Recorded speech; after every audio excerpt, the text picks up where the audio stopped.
Contemporary Christian praise songs Mighty to Save and Shout to the Lord are known by Christians worldwide.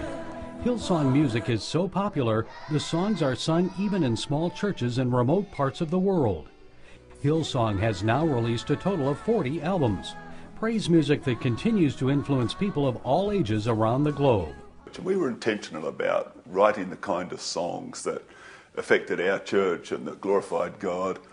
Honestly, it is a miracle. You couldn't make it happen. You couldn't market the kind of opportunity we've had every continent of the world with the praise and the worship, and even the mix of songwriters and gifted people that gather here. I mean, it's just a local church having church.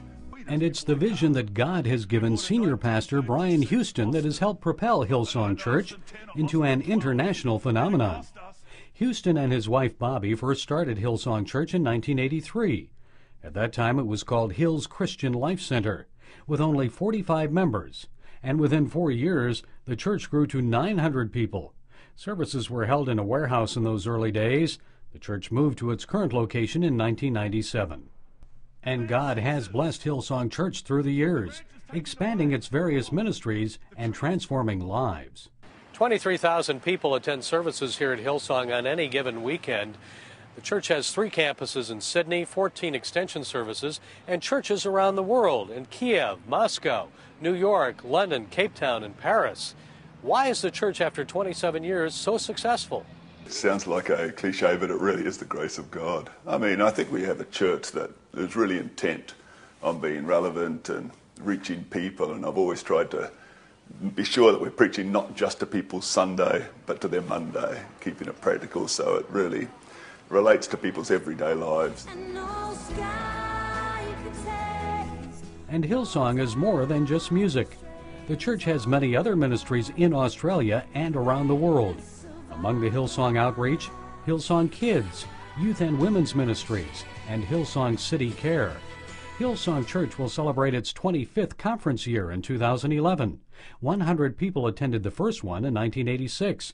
More than 30,000 have attended since the inception. And young pastors, missionaries, and praise leaders are trained each year at the Hillsong Leadership College. It really comes down to being a church that is effective and influential and reaches beyond itself. And I read today that vision, and you can almost see the outworking of those things that then were just a dream. So our vision has never gone on great, turns to the left or to the right. We've just been consistent about doing what the Lord put in our hearts. Hillsong has faced a number of controversies and challenges in recent years, including media criticism for its relationship with several Christian organizations and some conservative politicians.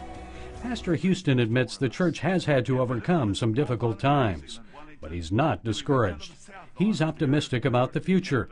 He sees the recent election of Australia's first openly atheist prime minister as a rare spiritual opportunity.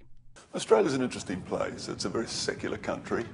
I think it's listed in the United Nations not as a Christian country, but a secular country. And I find there's really a paradox, because there's a very strong anti-Christ spirit in Australia. I think aggressive atheism is on the rise, and a really anti-God spirit. And yet at the same time, my personal experience with people, every day I meet people who are spiritually hungry and so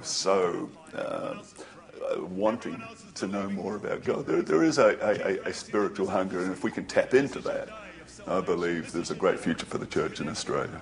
To me, it's all about consistency in season and out of season, and it's amazing what God can do.